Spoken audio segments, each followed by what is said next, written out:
14 साल की एक लड़की अपनी मौसी के घर रहती है।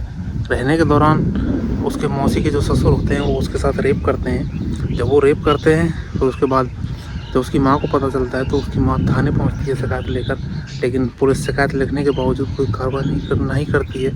फिर वह महिला वापस जहाँ कुवैत में रहती थी वहाँ लौट जाती है। उसके बाद उसका पति भारत आता है। आने के बाद उस व्यक्ति का कत्ल करता है और वापस कुवैत लौट जाता है। अब पुलिस के लिए ये एक सरदर्द बन चुका था कि उसको गिरफ्तार करे तो कैसे करे। देखते हैं वो गिरफ्तार होता है या फिर वो खुद से सरेंडर करता है, क्या होता है। नमस्कार दोस्तों, आज की हमारी कहानी आंध्र प्रदेश की है। आंध्र प्रदेश में 8 दिसंबर को एक मर्डर होता है। मर्डर की सूचना पुलिस को लगती है। पुलिस मौके पर पहुंचती है, उसकी जांच पड़ताल करती है, लेकिन कातिल का कोई पता नहीं चलता, कोई सुराग नहीं लगता। इतने में कई 2-3 दिन बीतने के बाद 11 दिसंबर को एक यूट्यूबर द्वारा यूट्यूब पर वीडियो अपलोड की जाती है। वीडियो में यूट्यूबर कह रहा है कि उसने कैसे अपनी बेटी के रेपिस्ट को मौत के घाट उतार दिया। तो दरअसल कहानी पूरी ये निकल कर सामने आई कि एक यूट्यूबर होता है, वो करीब 15 साल पहले कुवैत चला जाता है कमाने के लिए। तो कुवैत जब चला जाता है वो ठीक ठाक नौकरी उसे मिल जाती है। उसके बाद उसकी शादी हो जाती है। पत्नी का नाम उसकी का नाम अंजलि। जब वो दोनों आपस में अच्छे से रह रहे थे, कुवैत में कमा रहे थे, अच्छे दोनों वर्किंग थे। अब उनको एक बेटी हो जाती है। जब बेटी को का वो ध्यान नहीं रख पा रहे थे अच्छे से, क्योंकि महिला भी वर्किंग वूमेन थी। जब बेटी का ध्यान नहीं रख पा रहे थे तो महिला और उन्होंने सोचा कि भाई क्यों ना हमारी बेटी को हम किसी ऐसे इंसान के पास छोड़ दें जो भरोसेमंद भी हो और इसका ध्यान भी रख सके। तो फिर उन्होंने फैसला किया कि वो अपनी बेटी को अंजलि की माँ के पास, यानी कि उसकी ससुर के पास छोड़ेंगे। तो वो अपनी बेटी को वहाँ छोड़ देते हैं। छोड़ने के बाद कुछ महीनों वो रहती है वहाँ, लेकिन वो कहते हैं कि हम इसको यहाँ नहीं रख सकते। हम मतलब कुछ कारणों की वजह से वो उसे नहीं रख पाते हैं। फिर अंजलि फिर और किसी तलाश की शख्स में थी, तो अंजलि को ध्यान आया उसकी छोटी बहन। तो छोटी बहन लक्ष्मी से कहते हैं, लक्ष्मी से बात करते हैं। लक्ष्मी मान जाती है। फिर लक्ष्मी के पास उसे भेज देते हैं। के पास उसकी बेटी अच्छे से रह रही थी, काफ़ी दिन रही, करीब 2 साल गुजर जाते हैं। वो अच्छे से रह रही थी। पर एक दिन लक्ष्मी का ससुर और वो बेटी अकेली थी, लड़की।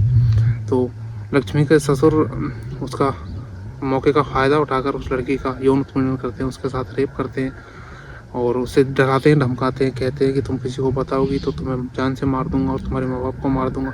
लेकिन वो बेचारी नादान इतना नहीं समझ पा रही थी कि उसके माँ बाप रहते हैं बाहर विदेश में, और वैसे भी वो उसका ससुर थोड़ा शारीरिक रूप से विकलांग है, तो इतना तो कर ही क्या सकता है। लेकिन बच्चे मासूम होते हैं, वो इतना ध्यान देते नहीं। जब वो उसको डरा धमका देता है तो बच्ची चुप रहने लग जाती है। फिर जब बच्ची लेकिन उस तरह से नहीं रह पा रही थी, उसका हंसना खेलना कूदना सब बंद हो गया था। उसके चेहरे पर हमेशा उदासी छाई रहती थी।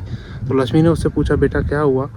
वो लड़की कुछ बताने से मना कर देती है। फिर लक्ष्मी उसे प्यार से पूछती है तो वो उसे बताती है कि लक्ष्मी के ससुर ने, यानी कि जो उसके ससुर थे उसके हस्बैंड के, और उन्होंने उसके साथ रेप किया।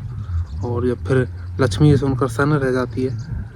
फिर लक्ष्मी फैसला करती है, अपने पति से बात करती है और लक्ष्मी फैसला करती है कि इस लड़की को इसके माँ बाप के पास भेज देते हैं, वापस अंजलि के पास। फिर वो उसके माँ बाप को अंजलि को फ़ोन करती है। लक्ष्मी कहती है कि इसे ले जाओ, हम यहाँ इसे नहीं रख पाएंगे। फिर अंजलि के पूछने पर फिर भी लक्ष्मी ने नहीं बताया, और जबकि लक्ष्मी ने अपने पति को ये भी नहीं बताया था कि उसके पिता ने उसके साथ रेप किया है। अंजलि ने कुछ और बहाना लगाया। तो जब अंजलि वापस इंडिया आती है और अपनी बेटी को लेती है और अपने साथ ले जाती है, फिर जब तक वो कुवैत वापस लौटी नहीं थी, फिर तभी अपनी बेटी के चेहरे पर उदासी और वो सब चीज़ें देखकर अंजलि ने उससे पूछा। फिर वो अंजलि बता नहीं पा रही थी। फिर उससे प्यार से फिर 1-2 दिन बाद उसने बताया कि मेरे साथ लक्ष्मी के ससुर ने रेप किया है, ये सब हुआ है। तो लक्ष्मी के होश उड़ गए ये सब जानकर। अब लक्ष्मी करे तो क्या करे। लक्ष्मी पुलिस स्टेशन गई, रिपोर्ट दर्ज करवाती है। रिपोर्ट दर्ज करवाने के बाद पुलिस रिपोर्ट लिख लेती है, लेकिन पुलिस कई घंटों तक, कुछ दिनों तक कोई एक्शन नहीं लेती है। फिर लक्ष्मी वापस कुवैत लौट जाती है। उसके पति को सारी बातें वो बता चुकी थी। जब वो कुवैत लौटती है तो फिर उसके पति को गुस्सा इतना कि आप समझ सकते हो कि एक किसी की बेटी के साथ ये हुआ हो तो उसके बाप के ऊपर क्या बीतती होगी। गुस्सा इतना कि फिर पुलिस ने कोई एक्शन नहीं लिया, वो वापस लौट चुकी थी। फिर वो व्यक्ति कुवैत से दिल्ली आया, दिल्ली से आंध्र प्रदेश पहुंचा। वहाँ पहुंच के कहीं से पता किया कि वो अकेला घर में है, 4 घर। फिर जब वो घर पहुंचा तो वो चारपाई पर लेटा हुआ था, उसका ससुर लक्ष्मी का। उसने उसकी हत्या की और चाकू से उसकी हत्या की और चेहरे पर कुछ भारी सामान या वस्तु फेंक पटकी, जिससे उसका चेहरा कुचल दिया और वापस कुवैत लौट गया। अगर वो यूट्यूब पर वीडियो ना डालता तो शायद इस वीडियो घटना का खुलासा ना हो पाता। अब पुलिस को सब कुछ सबूत और मोटिव और सब चीज़ें मिल गई। अब पुलिस आरोपी को देखते हैं कैसे कुवैत से भारत लाती है और क्या करती है। अगर कहानी में कुछ अपडेट आएगी तो हम आपको बताएंगे। जबकि उस पिता ने ये भी कहा कि अगर मैंने भी गलत किया है, मुझे अपने जुर्म अपने हाथों में नहीं लेना चाहिए था, और अगर मुझसे हो सका तो मैं सरेंडर भी करूँगा, वापस आऊँगा भारत। तो आज की कहानी सुनाना आपको परेशान करना नहीं, आपको जागरूक बनाना है।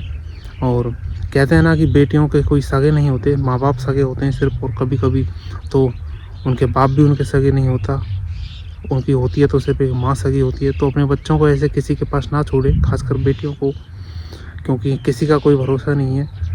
तो ये थी आज की हमारी कहानी।